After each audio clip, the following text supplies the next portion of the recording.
तो कैप्टन साहब बहुत बहुत इस्तकबाल है, खैर मकदम है।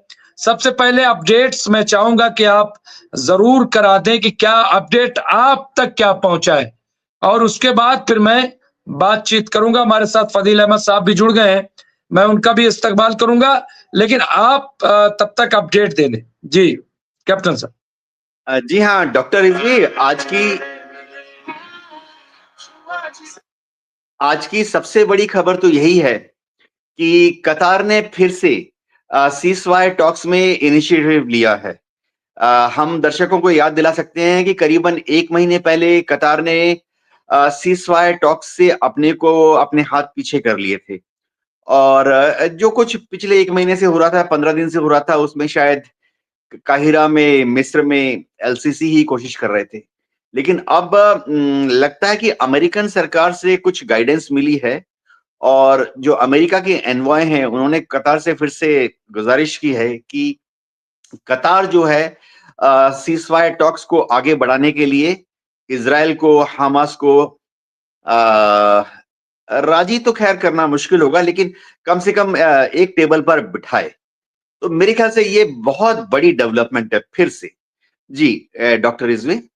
मैं कैप्टन साहब आप पास आऊंगा, और ये जो बात कह रहे हैं मैं इस पर भी चर्चा करूंगा, लेकिन सबसे पहले मैं बात करूंगा फिलिस्तीन और इजराइल की ही बात करूंगा, क्योंकि सबसे बड़ी क्राइसिस जो है और आज भी सबकी तवज्जो है। लेकिन क्या आपको नहीं लगता कि जिस तरह सीरिया बिल्कुल फ्रंट पे आ गया, मीडिया सीरिया को दिखा रहा है, लेकिन इसमें लेबनान दब गया, इसमें गजा दब गया, इसमें इजराइल के अंदर जो क्राइसिस है वो दब गई।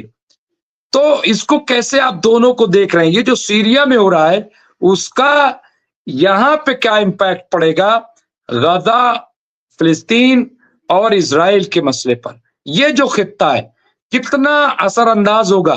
क्योंकि अभी ये भी खबर आ रही है कि हमास और हिजबुल्लाह का सफाया हो गया सीरिया में, इस तरह की बातें हो रही। तो क्या वहां पे वो इफेक्टिव थे, क्या था?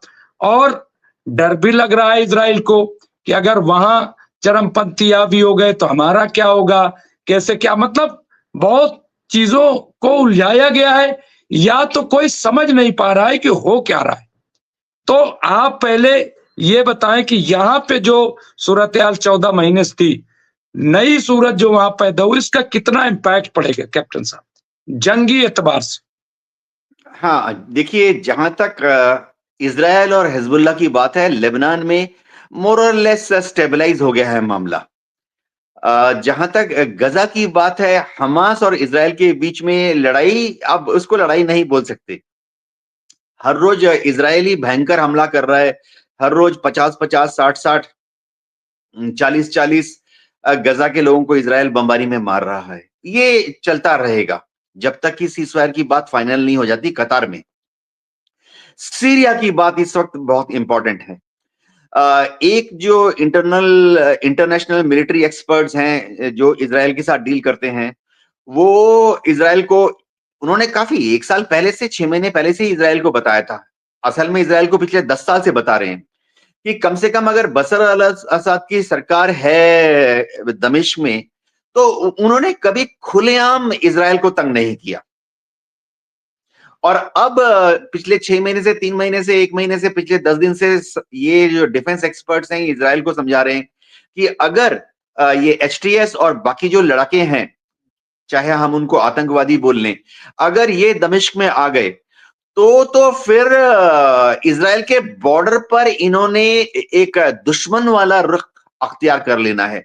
इनमें से ज्यादातर मेरे ख्याल से सुन्नी ही होंगे, तो इन्होंने वही रुख अख्तियार कर लेना है इजराइल के बॉर्डर के साथ, जो हिजबुल्लाह ने लेबनान से इजराइल की तरफ किया। तो इजराइल की परेशानियां बढ़ जाएंगी। डोनाल्ड ट्रंप ने बहुत कोशिश कर रहे हैं कि सीरिया में चुपचाप बशर अल असद छोड़ के चले जाएं, क्योंकि फिर उनको लगता है कि जब एचटीएस के लड़ाके दमिश्क में जो भी बने, राजा बन जाए, प्रेसिडेंट बन जाए, प्राइम मिनिस्टर बन जाए, डिफेंस मिनिस्टर बन जाए, अमेरिका को लग रहा है कि शायद वह इन लोगों को कंट्रोल में रखेगा अपने फेवर में। अभी भी अगर उनके हथियार देखें, आपको हैरानी होगी। जितने वीडियो क्लिप हैं, मैं अपने आर्मी दोस्तों के साथ बैठा था, जब उन्होंने एलोपे पे कब्जा किया और फिर वो चल पड़े अ, हमा की तरफ, फिर उन्होंने हमा पे कब्जा किया तो वो लोग अपने अपने कॉन्वॉय पे चल पड़े होम्स की तरफ। अब वो दमस्कस के बाहर आ गए हैं, 50 किलोमीटर से भी कम रह गए हैं, आउटस्कर्ट जो हैं वहां तक पहुंच चुके हैं।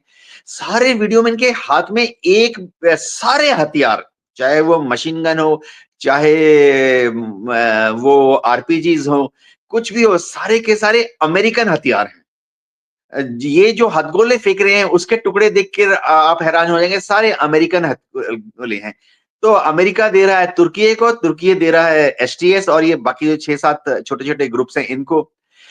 आ, कमाल की बात तो ये है कि तुर्की ने इनमें से कुछ हथियार कुर्दिस्तान के लड़ाकों को दे दिया है, इस शर्त के साथ कि वह इसका इस्तेमाल तुर्की के विरुद्ध में नहीं करेंगे, वह इसका इस्तेमाल बशर अल असद की सरकार की तरफ करेंगे। तो जब तक कुर्दिस्तान के जो लड़ाके हैं वो दमस्कस की तरफ कूच कर रहे हैं, तब तक तुर्की उनको भी छोटे छोटे हथियार दे रहा है, मशीन गन हो, राइफल हो, एमिनेशन हो।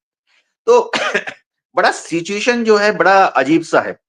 डोनाल्ड ट्रंप ने वैसे अपने विदेश मंत्रालय को बोल दिया है कि आप ऐसा अभिनय किए कि हमें तो कुछ नहीं मालूम, कि अमेरिका इज नॉट इंटरेस्टेड, लेकिन ऐसा है नहीं। ये जो पूरी कार्रवाई हो रही है ये अमेरिका के समर्थन से हो रही है। अब इराक जो है इसमें एक अननोन प्लेयर है। ईरान का रुख हम जानते हैं क्या है। इराक जो है, जो बगदाद में सरकार है, कोई भी हो, बगदाद की जो सरकार है वो पूरी तरह से अमेरिका के सपोर्ट से बगदाद में जिंदा है। उनको सांस लेने के लिए भी जिन चीजों की दरकार होती है वो सब अमेरिका दे रहा है। तो ठीक है, उनका थोड़ा बहुत वो अपनी कॉन्वॉय, थोड़ा उनका इराक पर कोई कंट्रोल नहीं है, थोड़ा बहुत वहां से बसरा कुवैत में जो हाईवे जाता है, थोड़ा बहुत वहां पे उनका कंट्रोल है। अब हो ये रहा है कि इराक जो है वो मध्यस्थता करने की कोशिश कर रहा है। ये समझना पड़ेगा, इराक जो है वो बसर अल असद के जो नुमाइंदे हैं उनको जब अपने यहाँ बुला रहा है, वेलकम कर रहा है, खाना खिला रहा है, तो वो मध्यस्थता कर रहा है। अगर हम सोचे कि इराक, बगदाद की सरकार जो है वो बशर अल असद को हथियार देगी, ये थोड़ा out of the box thinking है। हाँ, इराक अपनी तरफ से कोशिश कर रहा है कि बशर अल असद को थोड़ा बातचीत के रास्ते में बढ़ाया जाए। रूस जो है अब तैयार हो गया है इस चीज के लिए कि लास्ट मोमेंट पे रशियन हेलीकॉप्टर जो हैं वो जाएंगे दमिश्क में, और बशर अल असद उनके परिवार को और जो कुछ टॉप मिनिस्टर्स और फौजी कमांडर उनको रशियन हेलीकॉप्टर्स निकाल के ले जाएंगे। ये याद रखना पड़ेगा कि रशिया की जो नेवी है उनके 4 शिप्स इस वक्त भूमध्य सागर में घूम रहे हैं, जस्ट लेबनान कोस्ट से लेबनान का जो तट है उससे जस्ट 50 या 100 किलोमीटर दूर भूमध्य सागर में तैनात है। तो ये हेलीकॉप्टर जाएंगे, अगर बशर अल असद को भागना पड़ा तो उनको, उनके परिवार को, रिश्तेदारों को, कुछ टॉप जनरल्स को और कुछ टॉप मिनिस्टर्स को उठाकर रशिया में ले आएंगे। ये जो है कार्रवाई चल रही है जी।